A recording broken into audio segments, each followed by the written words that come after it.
ಯತ್ರ ಯೋಗೇಶ್ವರ ಕೃಷ್ಣ ಯತ್ರ ಪಾರ್ಥೋ ಧನುರ್ಧರ ತತ್ರ ಶ್ರೀ ವಿಜಯೋ ಭೂತಿರ್ಧ್ರುವ ನೀತಿರ್ಮತಿರ್ಮಮ.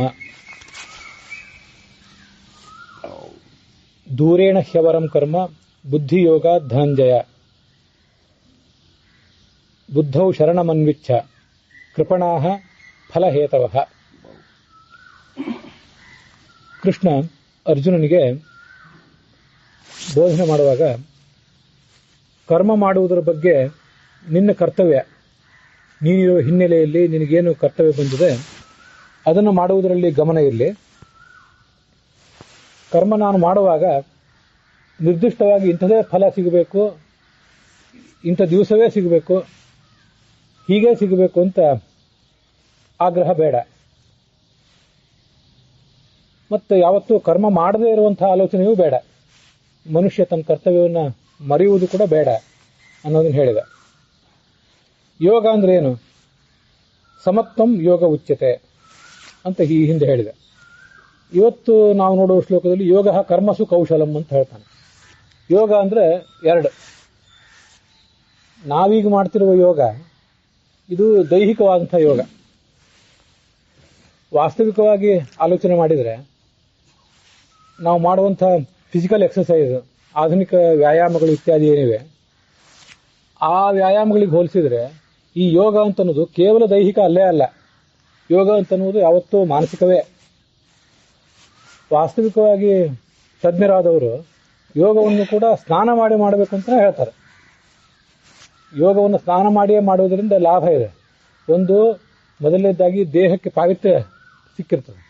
ಪಾವಿತ್ರ್ಯ ಸಿಕ್ಕಿರೋದ್ರಿಂದ ಯೋಗ ಅಂದ್ರೆ ಒಂದು ಭಗವಂತನ ಪೂಜೆ ಆದ್ದರಿಂದ ಆ ಪೂಜೆಯನ್ನು ಸ್ನಾನ ಮಾಡಿಯೇ ಮಾಡಬೇಕಾದ್ರಿಂದ ಮೊದಲು ಸ್ನಾನ ಮಾಡುವುದು ಉಚಿತ. ಮತ್ತೆ ಸ್ನಾನ ಮಾಡಿದಾಗ ಅಂಗಾಂಗ ಎಲ್ಲ ಸಡಿಲಾಗ್ತವೆ. ರಾತ್ರಿ ಮಲಗಿದ್ದ ವ್ಯಕ್ತಿಗೆ ಅಂಗಾಂಗಗಳೆಲ್ಲ ಬಿಗುವಾಗಿರ್ತಾವಲ್ಲ, ಅದಕ್ಕಾಗಿ ಒಂದಿಷ್ಟು ವಾರ್ಮಪ್ ಎಕ್ಸಸೈಸ್ ಮಾಡ್ತಾನಲ್ಲ, ವಾರ್ಮಪ್ ಎಕ್ಸಸೈಸ್ ಮಾಡಿ ಆಮೇಲೆ ಯೋಗ ಮಾಡ್ತಾನೆ, ಅಥವಾ ಆಮೇಲೆ ಫಿಸಿಕಲ್ ಎಕ್ಸಸೈಸ್ ಮಾಡ್ತಾನೆ. ಇದು ನಮಗೆಲ್ಲ ಗೊತ್ತಿದ್ದಿದೆ.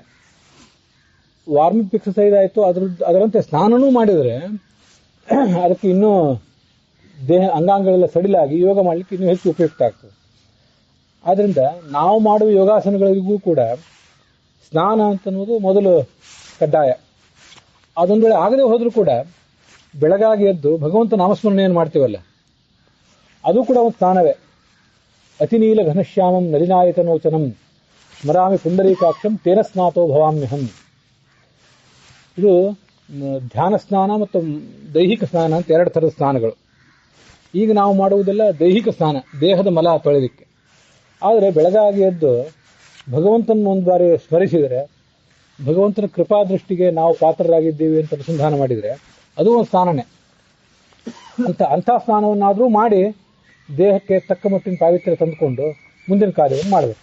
ಇದು ದೇಹಕ್ಕೆ ಸಂಬಂಧಪಟ್ಟಂಥ ಮತ್ತು ಮನಸ್ಸಿಗೂ ಸಂಬಂಧಪಟ್ಟದ್ದೇ ಇದು ಅಂತ ಯೋಗ. ಇದು ಯೋಗ ಅನ್ನೋ ಶಬ್ದಕ್ಕೇನೆ ಸಂಬಂಧಪಡಿಸುವುದು ಅಂತ ಅರ್ಥ.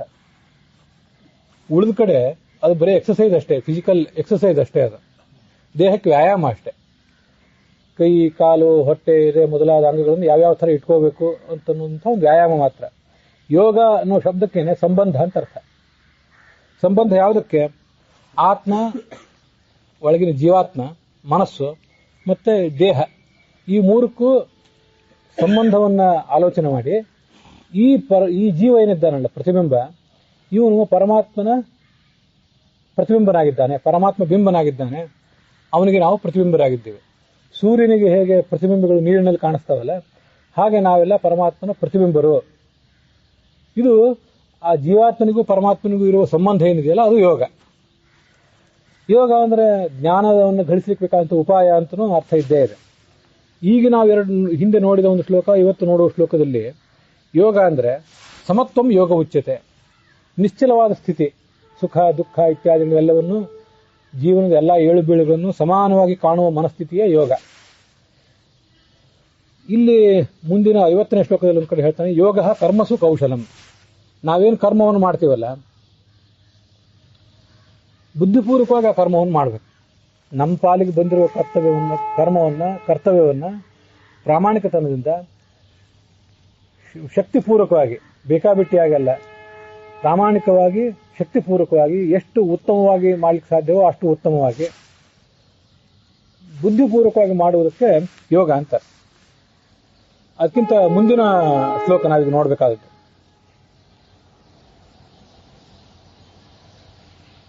ಮನುಷ್ಯ ಏನು ಜ್ಞಾನ ಸಂಪಾದನೆ ಮಾಡ್ತಾನಲ್ಲ, ಜ್ಞಾನ ಅಂತ ಅನ್ನೋದು ಬಹಳ ಮುಖ್ಯ. ಯಾವತ್ತು ಜ್ಞಾನಕ್ಕಾಗಿ ಮನುಷ್ಯ ಹಂಬಲಿಸಬೇಕು, ಜ್ಞಾನ ಯೋಗವನ್ನು ಮನುಷ್ಯ ಆಚರಿಸಬೇಕು. ಕರ್ಮಯೋಗ ಜ್ಞಾನಯೋಗ ಅಂತ ಎರಡು ಕೇಳಿ ಬರ್ತಿರ್ತಾರೆ. ಜ್ಞಾನಯೋಗ ಅಂದ್ರೆ ಜ್ಞಾನದ ಮಾರ್ಗ ಅಂತ ಅರ್ಥ, ಕರ್ಮಯೋಗ ಅಂದ್ರೆ ಕರ್ಮದ ಮಾರ್ಗ ಅಂತ ಅರ್ಥ. ನಾವು ನಮ್ಮ ಕರ್ತವ್ಯವನ್ನು ಮಾಡ್ತಾನೆ ಇರಬೇಕು. ಅದನ್ನು ಮಾಡುವುದಲ್ಲದೆ ಯಾವತ್ತೂ ಜ್ಞಾನ ಯೋಗವನ್ನು, ಜ್ಞಾನದ ಮಾರ್ಗವನ್ನು ಅವಲಂಬಿಸಬೇಕು. ಹೆಚ್ಚು ಹೆಚ್ಚು ಜ್ಞಾನವನ್ನು ಪಡ್ಕೊಳ್ಳಿಕ್ಕೆ ಮನುಷ್ಯ ಪ್ರಯತ್ನ ಮಾಡಬೇಕು. ಬುದ್ಧವು ಶರಣಮನ್ವಿಚ್ಛ. ಬುದ್ಧಿ ಅಂದ್ರೂ ಜ್ಞಾನ ಅಂದ್ರೂ ಒಂದೇ. ಆ ಜ್ಞಾನಕ್ಕೆ ನಾವು ಶರಣ ಹೋಗಬೇಕು. ಜ್ಞಾನವನ್ನು ಬಿಟ್ಟು ಬೇರೆ ನಮಗೇನು ಗತಿ ಇಲ್ಲ ಅಂತನೋ ಎಚ್ಚರ ನಮಗಿರಬೇಕು. ಮುಂದೆ ಇನ್ನೊಂದು ಹೇಳ್ತಾನೆ ಕೃಷ್ಣನೇ, ನಹಿ ಜ್ಞಾನೇನ ಸದೃಶಂ ಪವಿತ್ರಮಿಹ ವಿದ್ಯತೆ ಅಂತ. ಇದನ್ನು ನಾವೆಲ್ಲ ಕೇಳ್ತೀವಿ, ಪ್ರಸಿದ್ಧವಾದ ಮಾತಿದು. ಜ್ಞಾನದಷ್ಟು ಪವಿತ್ರವಾದದ್ದು ಈ ಜಗತ್ತಿನಲ್ಲಿ ಯಾವುದೂ ಇಲ್ಲ. ಎಲ್ಲರೂ ಜ್ಞಾನಕ್ಕಾಗಿ ಪ್ರಯತ್ನ ಪಡಬೇಕು ಅಂತ. ಹೀಗೆ ಜ್ಞಾನವನ್ನು ಅವಲಂಬಿಸುವುದು ಪ್ರತಿಯೊಬ್ಬರ ಉದ್ದೇಶ ಆಗಬೇಕು. ಆದರೆ ಫಲವನ್ನು ಬಯಸಿ ಮಾಡುವ, ಇಂಥ ಫಲ ಬೇಕೇ ಬೇಕು ನನಗೆ, ಹೀಗೇ ಬೇಕು, ಇಷ್ಟೇ ಬೇಕು ಅಂತ ಹಠ ಹಿಡಿದು ಕರ್ಮ ಮಾಡಬೇಕು ಅಂತ ಏನು ಹೋಗ್ತೀವಲ್ಲ, ಅದು ಬಹಳ ಕೀಳು. ಅದನ್ನು ಯಾವತ್ತೂ ಮಾಡಬೇಡ. ಅದರಿಂದ ನಿನಗೂ ನಿನ್ನಿಂದ ಉಪಯೋಗ ಇಲ್ಲ, ನಿನ್ನಿಂದ ಸಮಾಜಕ್ಕೂ ಉಪಯೋಗ ಇಲ್ಲ. ಅಂಥ ಕರ್ಮದಿಂದ, ಫಲಾಪೇಕ್ಷೆಯಿಂದ ಮಾಡುವ ಕರ್ಮದಿಂದ ಯಾರಿಗೂ ಯಾವುದೋ ಉಪಯೋಗವೂ ಇಲ್ಲ. ಕೃಪಣಾಹ ಫಲಹೇತವಃ. ಅವ್ರನ್ನ ನೋಡಿದ್ರೆ ಶೋಚನೀಯರು ಅಂತ ಅನಿಸ್ತದೆ. ಏನು ಮಾಡಬೇಕಾದ್ರೂ ಹೊರಗೆ ಮಾಡುವುದಿರಲಿ. ನಮ್ಮ ಸಮಸ್ಯೆ ಏನಂದ್ರೆ, ಇರೋ ಒಂದು ಉದ್ಯೋಗ ವ್ಯವಹಾರವೋ ಮಾಡುವಾಗ ಇನ್ನೊಬ್ಬರಿಗಾಗಿ ಮಾಡ್ತಿದ್ದೀವಿ ಅಂತ ತಿಳ್ಕೊಂಡಿರ್ತೀವಿ. ಇನ್ನೊಬ್ಬರಿಗಾಗಿ ಮಾಡ್ತಿದ್ದೀವಿ, ಆದ್ರಿಂದ ಅವರೆಷ್ಟು ನಮಗೆ ಕೊಟ್ಟಾರು, ಏನು ಪ್ರಾಪ್ತಿ ಆದೀತು ಅಂತ ಆಲೋಚನೆ ಮಾಡ್ತೇವೆ. ವಾಸ್ತವಿಕವಾಗಿ ಯಾವುದೇ ಕರ್ಮವನ್ನು, ಯಾವುದೇ ಉದ್ಯೋಗವನ್ನು, ವ್ಯವಹಾರವನ್ನು ನಾವು ಮಾಡುವುದು ನಮಗಾಗಿ, ನಮ್ಮ ಉನ್ನತಿಗಾಗಿ. ದೇವಾಲಯಕ್ಕೆ ಹೋಗಿ ಅಲ್ಲಿ ಪ್ರದಕ್ಷಿಣೆ, ನಮಸ್ಕಾರ, ಪಠನ ಇತ್ಯಾದಿಗಳು ಮಾತ್ರ ನಮಗಾಗಿ ಮಾಡುವುದಲ್ಲ. ಪ್ರತಿಯೊಂದು ಕರ್ಮವನ್ನು ನಾವು ನಮಗಾಗೇ ಮಾಡೋದು. ನಮಗೇ ಅದರಿಂದ ಲಾಭ ಇದೆ. ಆದರೆ ಇದನ್ನು ಅರ್ಥ ಮಾಡ್ಕೊಳ್ಳೋದಿಲ್ಲ ಅವರು. ಆದ್ರಿಂದ ಇನ್ನೊಬ್ಬರಿಗಾಗಿ ವ್ಯವಹಾರ ಮಾಡೋ ಪ್ರಸಂಗ ಬಂದಲ್ಲೆಲ್ಲ ಇಂಥ ಮೈಗಳ್ಳತನ, ಅಪ್ರಾಮಾಣಿಕತನ, ಭ್ರಷ್ಟಾಚಾರ ಇದೆಲ್ಲ ಕಾಣಿಸ್ಕೊಳ್ಳುವುದು ಈ ಕಾರಣಕ್ಕಾಗಿ. ನನಗಾಗಿ ಮಾಡ್ತಿದ್ದೇನೆ, ನಾವು ಮಾಡುವ ಎಲ್ಲ ಕೆಲಸವೂ ದೇವರ ಕೆಲಸ ಅನ್ನೋ ಎಚ್ಚರ ಇದ್ರೆ ಇಂಥ ಅಪ್ರಾಮಾಣಿಕತನ ಇದ್ಯಾವುದೂ ಅಲ್ಲಿ ಬರೋದೇ ಇಲ್ಲ. ಈ ಕೆಲಸ ಎಲ್ಲ ದೇವರ ಕೆಲಸ ಅಂತ ಬೋರ್ಡ್ನೊಳಗೆ ಹಾಕಿರ್ತಾರೆ. ಬೋರ್ಡ್ ಅಲ್ಲೇ ಇರ್ತದೆ, ಬೋರ್ಡ್ ಎತ್ತರದಲ್ಲಿ ಇರ್ತದೆ, ನಾವು ಕೆಳಗೆ ಹೋಗ್ತಿರ್ತೀವಿ. ಅದನ್ನು ನೋಡಿಯೂ ನೋಡಿದವರಂತೆ ಇರ್ತೇವೆ. ದೇವರು ಎಲ್ಲ ಕಡೆ ಇದ್ದಾನಲ್ಲ, ಎಲ್ಲ ಕೆಲಸವೂ ದೇವರ ಕೆಲಸ ಅಂದಮೇಲೆ ಅವನು ಮಡಿಗೆ ಮನೆಯೊಳಗೂ ಇದ್ದಾನೆ, ನಮ್ಮ ಮನೆಯೊಳಗೂ ಇದ್ದಾನೆ, ಕಚೇರಿಯೊಳಗೂ ಇದ್ದಾನೆ, ಅಂಗಡಿಯೊಳಗೂ ಇದ್ದಾನೆ. ನಾವು ಮಾಡ್ತಿರುವ ಎಲ್ಲ ಕೆಲಸವೂ ದೇವರ ಕೆಲಸ ಅಂತ ಆದ್ಮೇಲೆ ಆ ದೇವರ ಕಣ್ಣು ತಪ್ಪಿಸಬಾರ್ದು, ಅಪ್ರಾಮಾಣಿಕತನ ಮಾಡಬಾರ್ದು ಅನ್ನೋ ಎಚ್ಚರ ನಮ್ಗೆ ಯಾವತ್ತೂ ಇರಬೇಕು.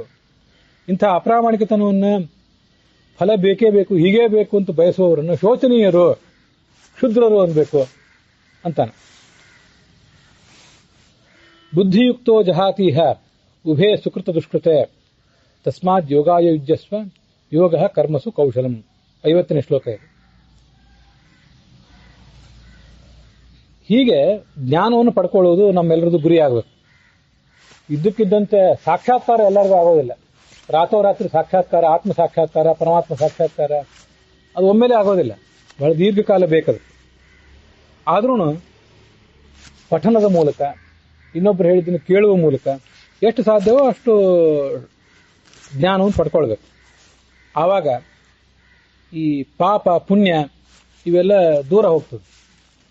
ನಮಗೆ ಬೇಕಾಗಿಯೋ ಬೇಡಾಗಿಯೋ, ತಿಳಿದೋ ತಿಳಿದೆಯೋ ಅನೇಕ ಪಾಪಗಳನ್ನಂತ ನಾವು ಮಾಡೇ ಮಾಡ್ತೇವೆ, ಪುಣ್ಯಗಳನ್ನು ಮಾಡ್ತೇವೆ. ಅವೆಲ್ಲವನ್ನು ಮನುಷ್ಯ ಕಳ್ಕೋಬೇಕು. ಯಾವುದೋ ಒಂದು ಕಾಮನೆಯಿಂದ ಮಾಡುವ ಪುಣ್ಯ ಕೆಲಸ, ಪಾಪ ಕೆಲಸ ಇವೆಲ್ಲವನ್ನು ಮನುಷ್ಯ ದೂರ ಇಡಬೇಕು. ಶುದ್ಧವಾದ ಮನಸ್ಸಿನಿಂದ ಪುಣ್ಯ ಮಾಡಬೇಕು, ಧರ್ಮ ಮಾಡಬೇಕು, ಎಚ್ಚರವಾಗಿದ್ದು ಪಾಪವನ್ನು ದೂರ ಇಡಬೇಕು. ಆದ್ರಿಂದ ತಸ್ಮಾತ್ ಯೋಗಾಯ ಯುಜ್ಯಸ್ವ. ಆದ್ರಿಂದ ಯಾವತ್ತೂ ಕೂಡ ಜ್ಞಾನ ಮಾರ್ಗದಲ್ಲೇ ಆಸಕ್ತನಾಗು. ಕರ್ಮವನ್ನು ಮಾಡ್ತಾ ಇರುವಾಗಲೇ ತನ್ನ ಪಾಲಿಗೆ ಬಂದ ಕರ್ತವ್ಯವನ್ನು ಮಾಡ್ತಾ ಇರುವಾಗಲೇ ಜ್ಞಾನವನ್ನು ಗಳಿಸುವಂತಹ ಪ್ರಯತ್ನ ಮಾಡು. ಯೋಗ ಕರ್ಮಸು ಕೌಶಲಂ.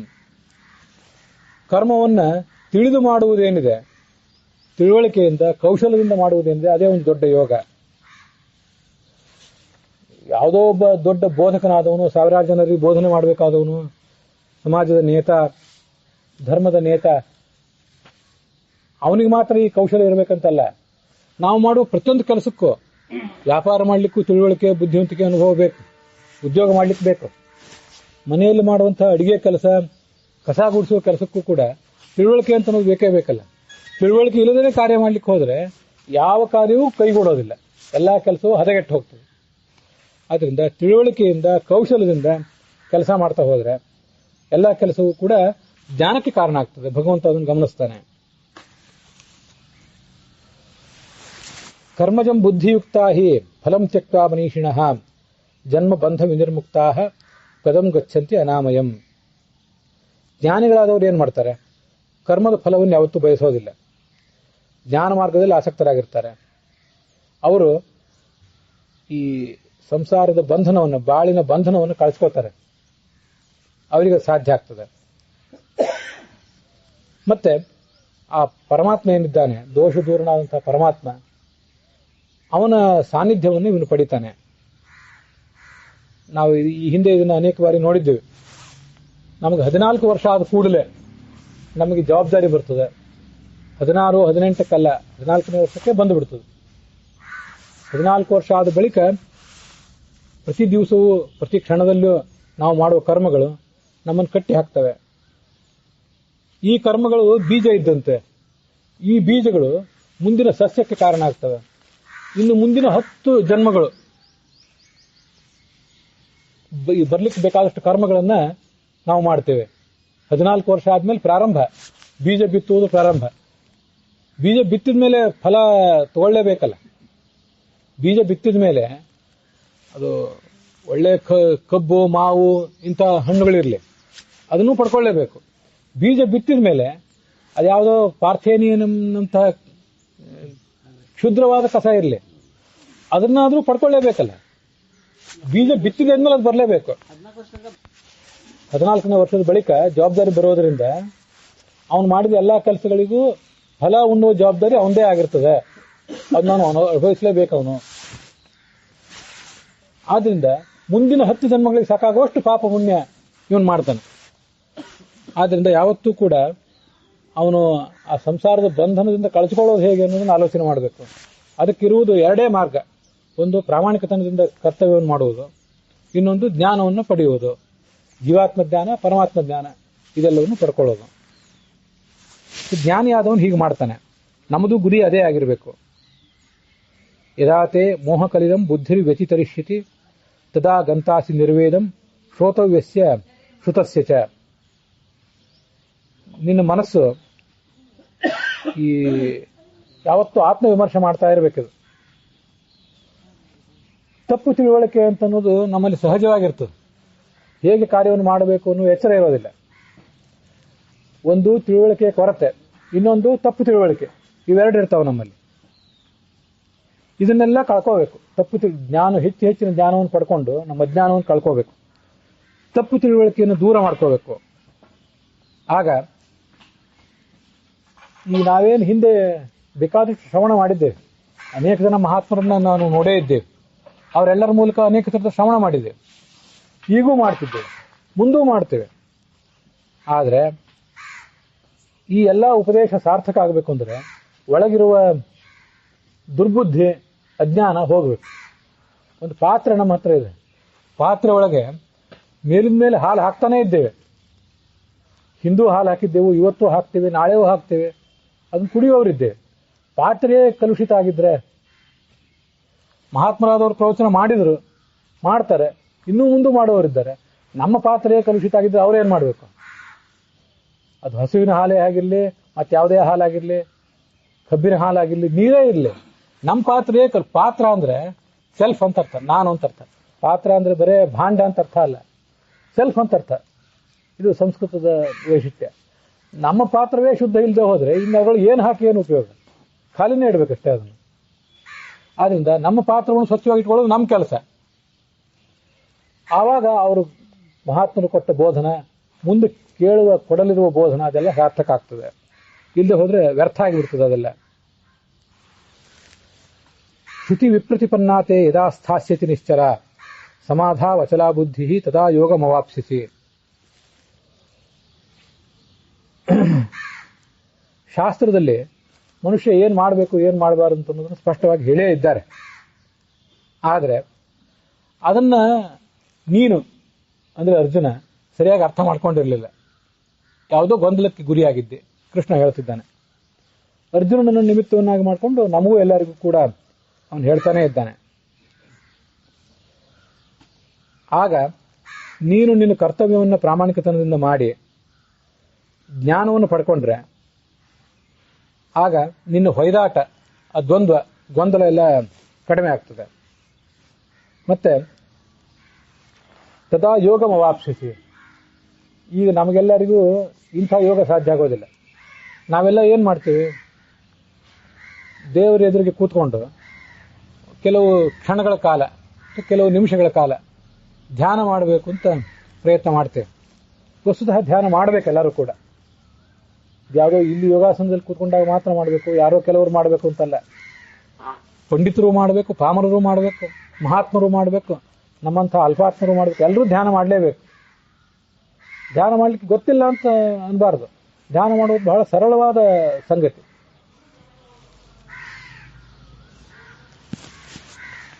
ನಾವು ದೇವರ ಪೀಠದ ಎದುರಿಗೇನೆ ದೇವರ ಕೋಣೆಯಲ್ಲೇ ಕೂತ್ಕೊಂಡಿದ್ರೂ ಆಗಬಹುದು, ಅಥವಾ ನಮಗೆ ಬೇಕಾದ ಜಾಗದಲ್ಲಿ, ನಮ್ಮ ಕೋಣೆಯಲ್ಲಿ, ಅಥವಾ ನದಿ ತಡದಲ್ಲಿ, ಅಥವಾ ಸುತ್ತಮುತ್ತಲು ನಿಸರ್ಗ, ಪೃಥ್ವಿ, ಜಲ, ತೇಜಸ್ಸು ಇತ್ಯಾದಿ ವಾತಾವರಣ ಸಿಗುವಂತಹ ಯಾವುದೇ ಜಾಗದಲ್ಲಿ ಕೂತ್ಕೊಂಡಾದ್ರೂ ನಿಶ್ಚಲವಾಗಿ ಮನುಷ್ಯ ಕೂತ್ಕೋಬೇಕು.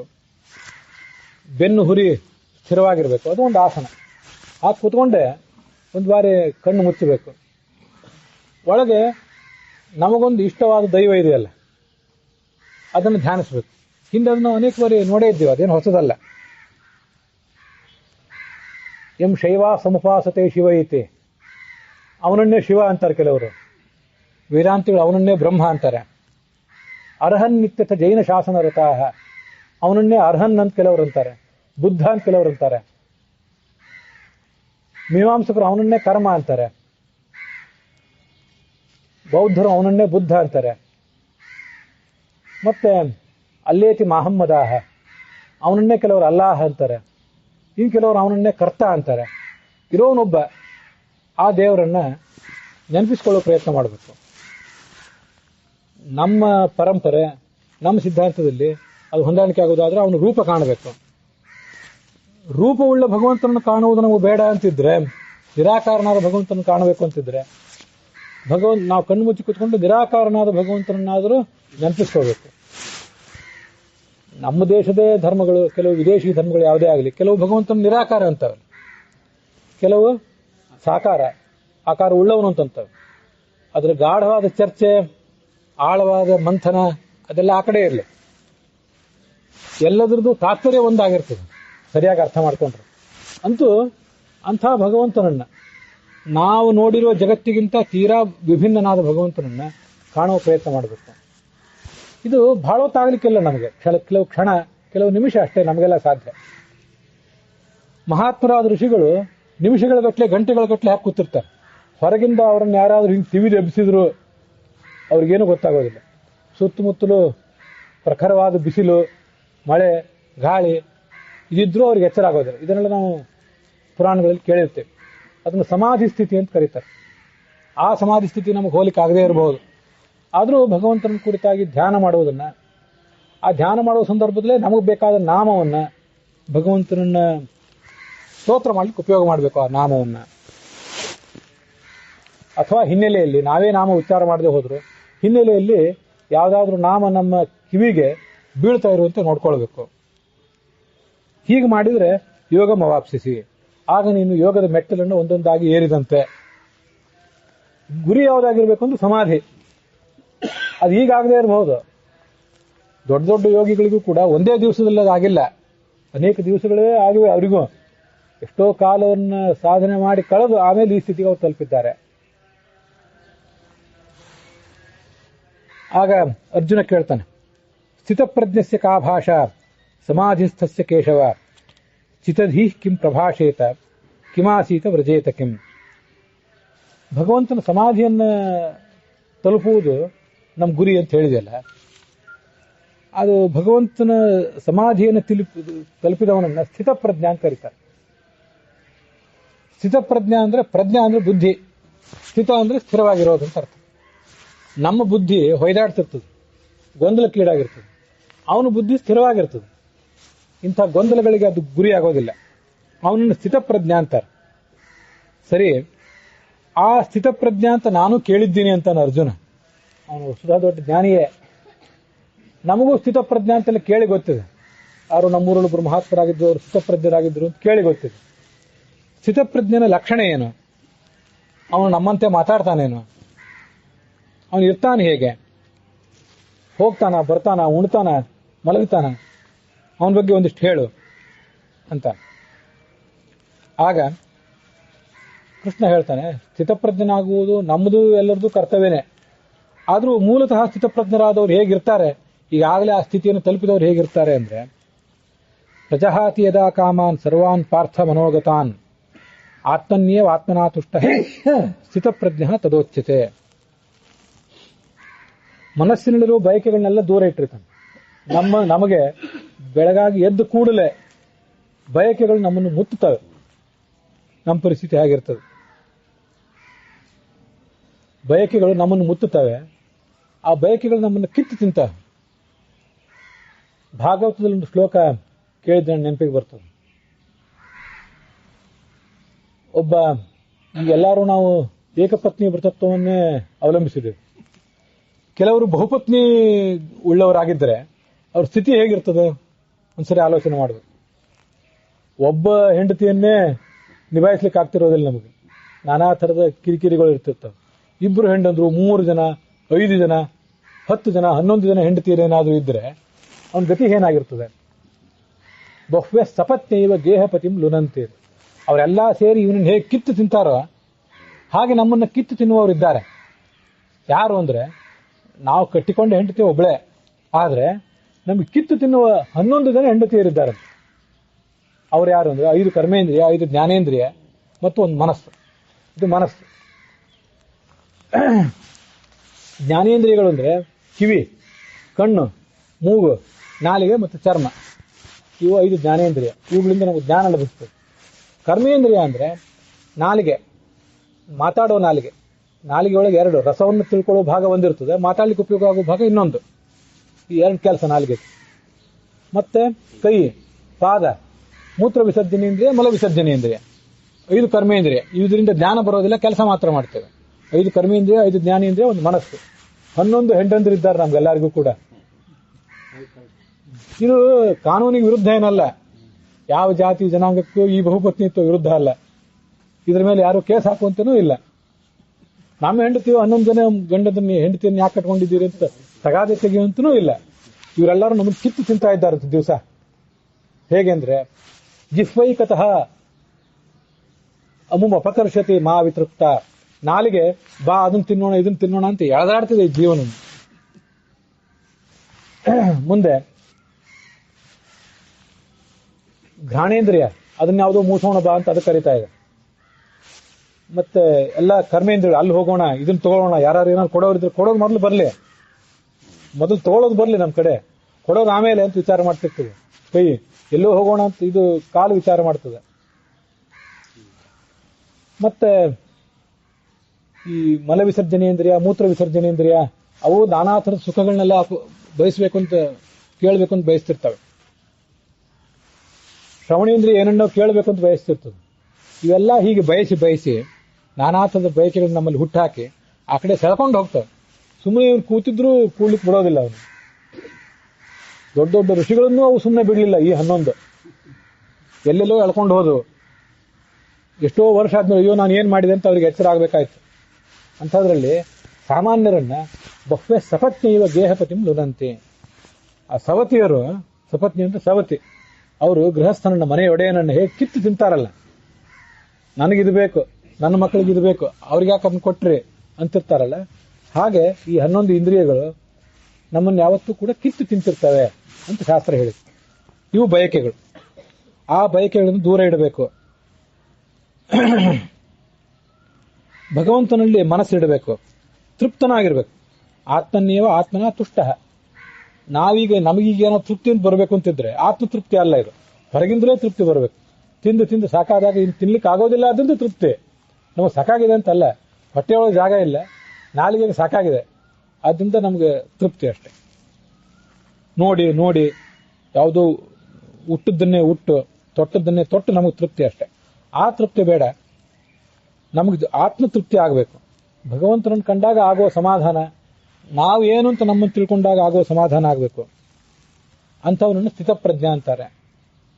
ಇನ್ನೂ ಪೂರ್ಣ ಸ್ಥಿತಪ್ರಜ್ಞೆ ಸ್ಥಿತಿಗೆ ಹೋಗಿರ್ಲಿಕ್ಕಿಲ್ಲ, ಆದರೆ ಆ ಮೆಟ್ಟಿಲುಗಳನ್ನು ಅವನು ಏರ್ತಾ ಇದ್ದಾನೆ. ಸಾವಿರಾರು ಮೆಟ್ಟಿಲುಗಳಿವೆ. ಒಂದೊಂದು ದೊಡ್ಡ ದೊಡ್ಡ ಪರ್ವತಗಳಿಗೆ ಇದು ಸಣ್ಣ ಪರ್ವತ, ಮತ್ತೊಂದಿಲ್ಲೋ ಇನ್ನೂ ದೊಡ್ಡ ಪರ್ವತ, ಎಲ್ಲಾ ಕಡೆ ಪರ್ವತಗಳಿದ್ದೇ ಇವೆ. ಆ ಪರ್ವತ ಕ್ಷೇತ್ರಗಳಲ್ಲಿ ತುತ್ತು ತುದಿಯಲ್ಲಿ ಭಗವಂತನ ಸನ್ನಿಧಾನಗಳಿರ್ತವೆ. ಎಷ್ಟೋ ಮೆಟ್ಟಲು ಇರ್ತಿರ್ತವೆ. ಒಂದನೇ ಮೆಟ್ಟಿನಲ್ಲಿದ್ದವನ್ಕಿಂತ ಮುಂದಿನ ಮೆಟ್ಟಿನಲ್ಲಿದ್ದವನು ಹೆಚ್ಚು ಸಾಧನೆ.